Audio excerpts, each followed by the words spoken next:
Graça e paz a todos os alunos, professores, pastores, obreiros, os membros das nossas igrejas, todos os que amam estudar a palavra do Senhor.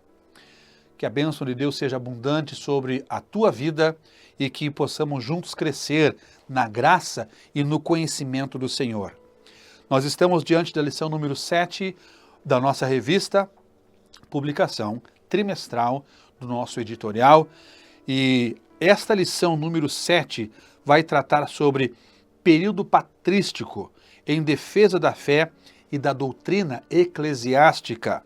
O nosso textuário desta lição é: retendo firme a fiel palavra que é conforme a doutrina, para que seja poderoso, tanto para admoestar com a sã doutrina, como para convencer os contradizentes.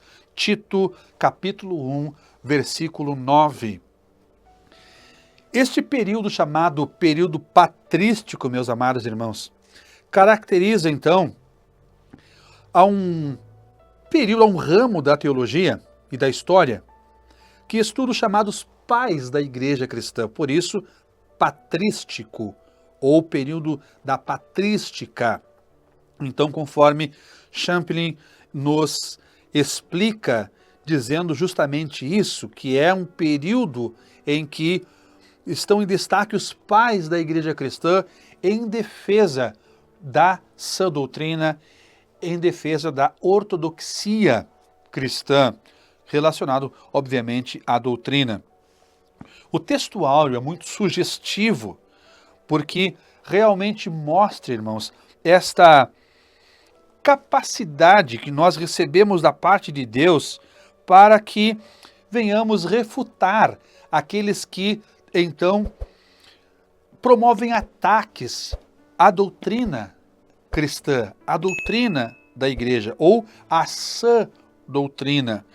Então, este conhecimento bíblico, este conhecimento teológico e esse respaldo divino nos condicionam para que, com graça e com poder de Deus, admoestemos com a sã doutrina e também para convencermos os contradizentes. Por quê? Porque convencer é fazer com que as pessoas mudem o pensamento, e isto mediante a ação do Espírito Santo através de nós, porque, na verdade, quem convence é o Espírito Santo de Deus. Ele convence do pecado, da justiça e do juízo. Então, quando passamos ao ponto 1 da lição, compreendendo este período, nós vamos ver que o período patrístico vai do 2º século até o 8º século da era cristã. Então, marcado pela transição da fé cristã de perseguida para a religião oficial do Império. Também caracterizado pela defesa contra heresias nocivas à fé.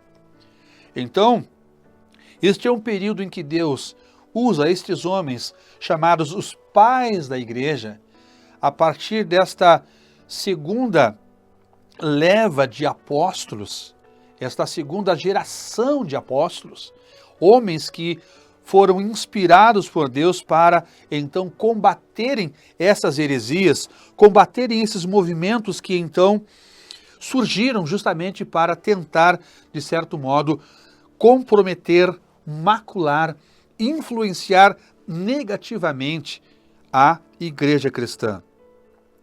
A igreja sempre sofreu ataques diretos, ataques hostis.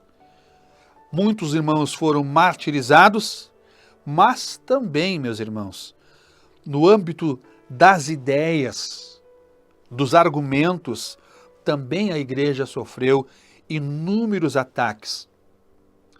Até porque a oposição direta de Satanás contra a igreja não surtiu o efeito esperado e aguardado. Porque quando a perseguição ela foi acentuada contra a igreja, isso não impediu o seu crescimento. Não impediu que a igreja ela avançasse. não impediu que milhares e milhares de pessoas aderissem à fé evangélica, ao Evangelho de Cristo.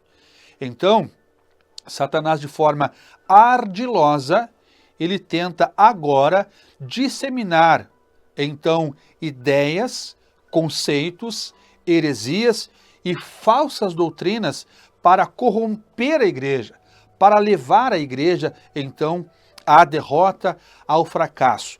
Mas, meus irmãos, lembremos daquele texto que temos utilizado isso desde a primeira lição, que o Senhor diz: edificarei a minha igreja, mas as portas do inferno não prevalecerão contra ela. E esse cuidado do Senhor para com a sua igreja, ele também se faz real, ele também se faz presente neste período, porque esses homens, podemos afirmar com toda certeza, foram instrumentos usados por Deus para defenderem a pureza doutrinária da igreja. Então, esses primeiros pais da igreja, durante os 5 primeiros séculos depois de Cristo, têm sido classificados como os pais da ética cristã, o modo correto de viver da igreja. Então, esses homens, eles combateram, no âmbito também das ideias, dos conceitos, esses movimentos que surgiram através de ramos dissidentes, afastados da fé apostólica. Foram refutados pelos pais da igreja. E temos inúmeros movimentos, e nós vamos passar rapidamente por todos, ou todos não, né? Vamos mencionar alguns deles, como por exemplo, o marcionismo. Teve origem no século II, através de um homem chamado Marcião, que fundou igrejas rivais às igrejas ortodoxas. Este homem rejeitou o Antigo Testamento e também ele aderiu a uma forma abreviada do Evangelho de Lucas e também 10 das epístolas paulinas. Estava alinhado com o pensamento gnóstico e também ele recebeu refutação por Tertuliano em sua obra Contra Marcião. Em contraposição a esse movimento, acelerou-se o processo de formulação do cânon sagrado e também do credo ortodoxo e da organização da igreja. Então, o marcionismo refutou o Antigo Testamento. Contudo, meus irmãos, refutar o Antigo Testamento ou rejeitar o Antigo Testamento, abrir mão desta parte importante das Escrituras, é não reconhecer a inspiração divina dos homens que escreveram, inspirados sim pelo Senhor nosso Deus. O apóstolo Paulo, ele afirma dizendo que toda a Escritura é inspirada e proveitosa, é divinamente inspirada e proveitosa para ensinar, para redarguir, para corrigir e para instruir na justiça. Toda a Escritura, não apenas uma parcela das Escrituras. Rejeitar o Antigo Testamento também é desconsiderar o que o próprio apóstolo Pedro escreveu, dizendo que nenhuma profecia foi de particular elucidação ou interpretação, conforme a versão da Bíblia. Mas ele ressalta dizendo que homens santos da parte de Deus escreveram, falaram, movidos pelo Espírito Santo. Então, recusar e abrir mão de parte das Escrituras é deixar de lado aquilo que o Senhor nosso Deus nos deixou como um legado, porque esses homens da parte de Deus, esses cerca de 40 autores do texto sagrado, eles escreveram inspirados pelo Espírito Santo de Deus. Este período de 1600 anos aproximadamente que a Bíblia levou para ser escrita, deixar de lado parte dela é não reconhecer que realmente as Escrituras são um legado que Deus nos deixou para que nós viéssemos então conduzir a nossa vida em meio a períodos difíceis, de obscuridade muitas vezes, de incertezas em alguns momentos, mas a Bíblia é lâmpada para os nossos pés, é luz para o nosso caminho, é o nosso fundamento também para a vida cristã. É a nossa regra de fé, de prática, e nela pautamos a nossa vida. Então, o marcionismo desprezou parte do Antigo Testamento, das Escrituras, ou seja, o Antigo Testamento, mas foi então refutado por Tertuliano. Outro movimento que nós mencionamos aqui é o arianismo, que surgiu com Ário, um sacerdote norte-africano que deu seu nome a um dos cismas mais perturbadores do cristianismo. Nós não temos condições de ampliar e aprofundar sobre o arianismo, mas foi um movimento que, então, só foi superado no século VII da era cristã, mas que foi renovado também, lamentavelmente, em tempos, por alguns movimentos religiosos, mesmo na era moderna. Foi renascido este movimento que nega a divindade de Cristo. Então, muitos dos movimentos heréticos, especialmente há uma regra neles, então, de tentar comprometer, prejudicar a imagem e a pessoa de Jesus Cristo. Então, nós temos muitos exemplos bíblicos. Negar a divindade de Cristo, como, por exemplo, os próprios gnósticos fizeram, então, também é abrir mão daquilo que nós temos na palavra de Deus como revelação do próprio Cristo na sua palavra, quando, por exemplo, em João, capítulo 1, versículo 1, diz assim: no princípio era o Verbo, e o Verbo estava com Deus, e o Verbo era Deus. O Verbo, no versículo 14 desse mesmo capítulo de João, o Verbo se fez carne e habitou entre nós, cheio de graça e de verdade. Então, a divindade de Cristo e também a sua humanidade vindo, encarnando como a Bíblia mesmo nos ensina, nós não podemos, de forma alguma, separar estas coisas, a divindade e a humanidade de Jesus. Mas Cristo, sim, ele é Deus. E quando ele fala ainda através de João, ele mesmo disse: eu e o Pai somos um.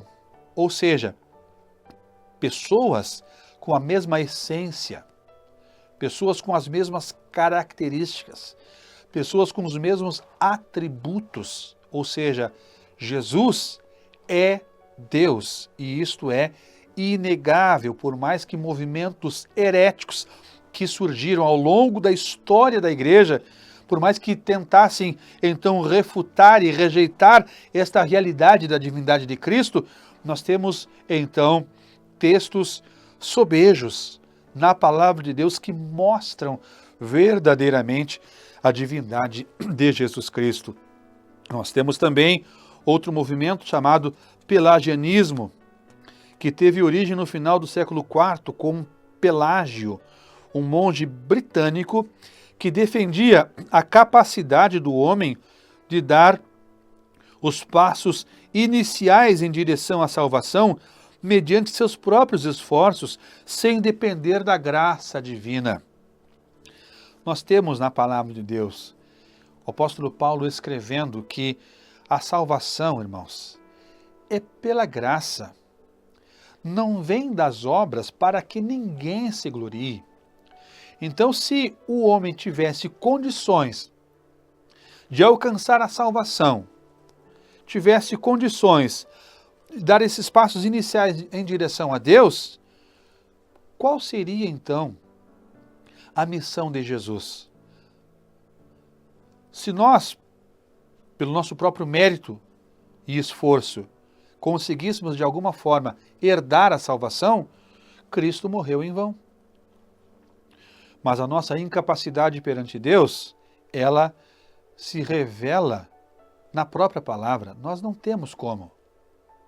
Até porque para ter paz com Deus é através da justificação, e essa justificação se dá através de Cristo, e justamente quando Deus, na sua soberania, ele declara o ser humano justo. Este é um ato soberano de Deus.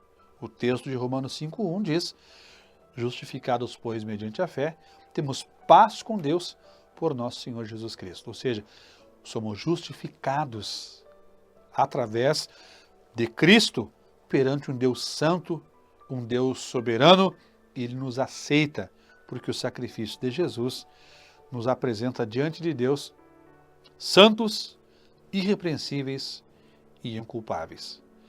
Então não é por nosso merecimento, porque o salário do pecado é a morte. Mas o dom gratuito de Deus é a vida eterna, por Cristo Jesus, nosso Salvador. O salário do pecado é a morte. Nós pecamos. E conforme Romanos 3:23, todos pecaram e destituídos estão da glória de Deus. Nós não tínhamos acesso a Deus pelo nosso próprio mérito, porque na condição de pecadores não merecemos outra coisa senão a perdição eterna. Mas, no entanto, Deus amou o mundo de tal maneira que deu seu Filho unigênito para que todo aquele que nele crê não pereça, mas tenha a vida eterna. É através do amor de Deus revelado em Cristo. Eu não mereço, você não merece, mas Jesus, Ele aceitou tomar o nosso lugar. Ele pagou um alto preço, e não foi prata ou ouro que fomos resgatados da nossa vã maneira de viver, mas foi graças, aleluia, louvado seja Deus, foi graças à sua bondade, à sua misericórdia, ao seu sacrifício, que nós fomos então aceitos. Em segundo lugar, o que aconteceu neste período? A transição da fé cristã de um movimento marginalizado e perseguido, que se tornou a religião oficial do Império, como já estudamos anteriormente. Mas vemos que isso não apenas transformou o cenário político-religioso daquela época, como também exigiu uma resposta à altura das heresias que se proliferaram e ameaçaram a unidade doutrinária. Como visto antes, em lição anterior, então, quando o cristianismo passou a ser a religião oficial, as pessoas foram aceitas de qualquer modo na igreja, não abandonando as suas práticas pagãs de suas religiões de outrora. Elas vieram para a igreja, permaneceram nas suas crenças, permaneceram na sua prática religiosa e foram aceitas na igreja e aderiram ao movimento cristão justamente para não serem refutados, para não serem, aliás, rejeitados pelo império. Mas eles aderiram ao cristianismo justamente porque era uma obrigação, era uma ordem imperial. Só que permaneceram com as suas práticas religiosas de outrora. E isto, sem dúvida alguma, gerou, meus amados irmãos, algumas heresias dentro da igreja. E os pais da igreja, esses do período patrístico, foram então os instrumentos usados por Deus para refutar tais ideias. A luta constante contra heresias foi uma das principais tarefas dos pais da igreja, como já afirmamos, que atuaram como protetores da fé cristã em meio a intensos debates teológicos. E essa defesa, meus irmãos, aconteceu como? Através de escritos teológicos, através de concílios ecumênicos, também isto caracterizou este período. A exemplo da obra Contra Heresias, escrita por Irineu de Lyon, que, segundo a tradição, na sua infância, ouviu as pregações de Policarpo, bispo de Esmirna, este Policarpo que era um discípulo direto do apóstolo João, E este Policarpo, que também foi martirizado, mas que não negou a sua fé, este teólogo Irineu de Lyon, ele na sua infância ouvira as pregações de Policarpo, conforme conta a tradição da igreja. Então, nesta obra contra heresias, Irineu de Lyon, ele refuta os argumentos dos gnósticos. Os próprios concílios ecumênicos também foram determinantes para dar rumo à Igreja do Senhor Jesus Cristo. Auxiliaram e também podemos ver que protegeram o que nós conhecemos como a ortodoxia doutrinária da Igreja. Então, concílios como o de Nicéia, por exemplo, quando se estabeleceu o reconhecimento da divindade de Jesus em combate ao arianismo. O concílio de Constantinopla, em 381 d.C., que confirmou este credo niceno, reconhecendo a divindade do Espírito Santo. Ele ratificou ou confirmou a doutrina da Trindade, combatendo heresias que eram ou estavam vigendo naquele período. Então, esses concílios estabeleceram verdades fundamentais e condenaram as heresias.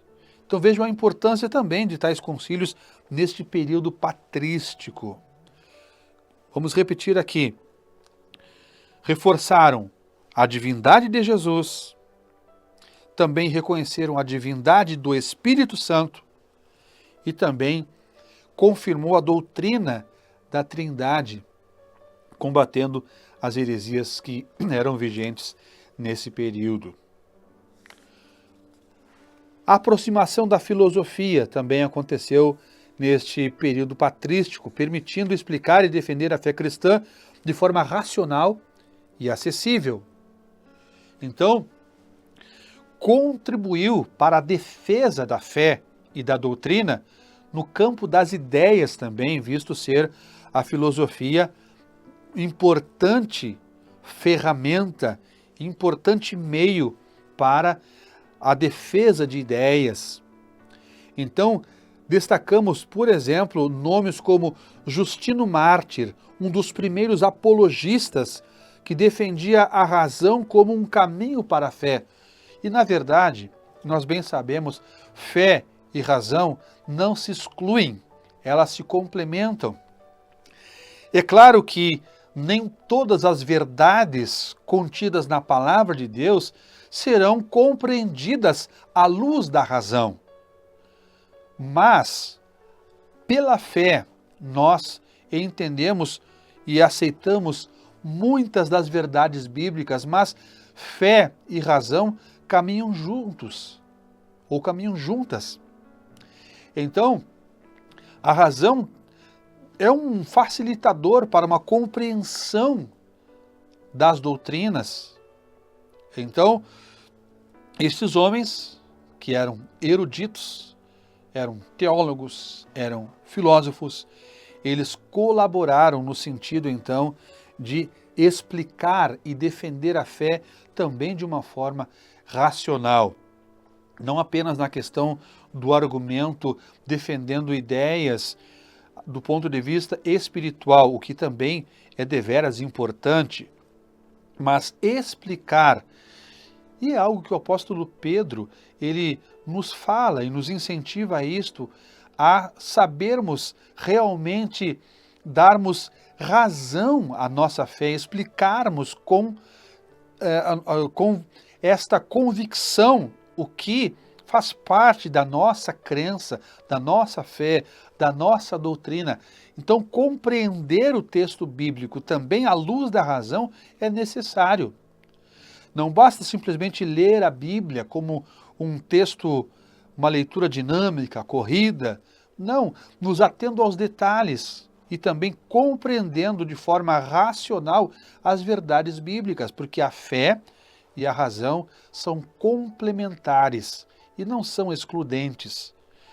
Então, nós precisamos entender também, de fato, o que nós abraçamos como doutrina cristã, como doutrina bíblica, fundamentado na palavra de Deus. Nós devemos entender e compreender isto, realmente. Não é uma fé cega, uma fé que nós simplesmente abraçamos de qualquer modo. Não, nós temos que compreender, nós temos que entender, sem dúvida alguma, o que nós abraçamos. No Concílio de Cartago, em 397, os 27 livros do Novo Testamento foram reconhecidos como usamos hoje em nossas Bíblias, também nesse período chamado patrístico. E quais são as lições que nós tiramos desse período importante para a igreja atual? Vejam, primeiramente, uma sólida formação doutrinária. A palavra do Senhor Deus é eterna, não vai passar. Pode passar os céus e a terra, mas a palavra do Senhor não vai passar, conforme Mateus 24, 35. Então, isto é um fato.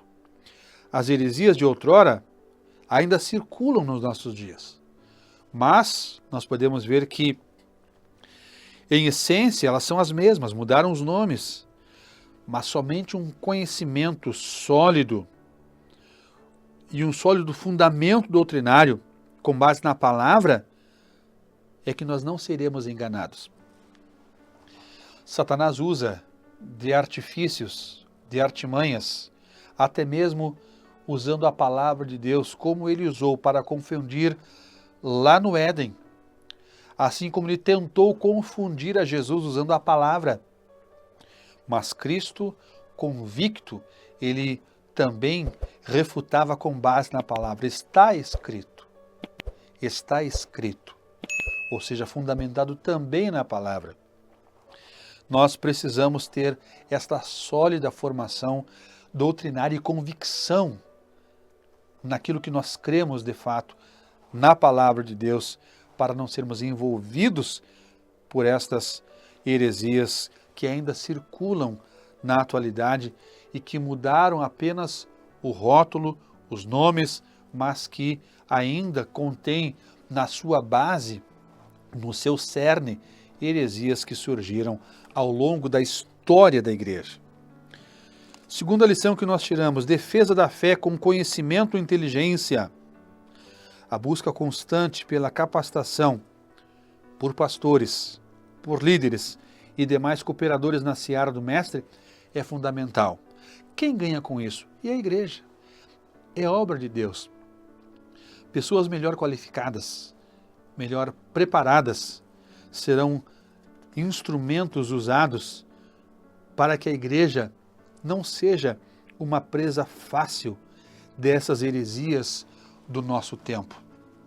Então, líderes, obreiros, melhor preparados, melhor capacitados, com conhecimento bíblico, teológico e espiritual, eles serão instrumentos usados para que a igreja esteja verdadeiramente fundamentada em Cristo.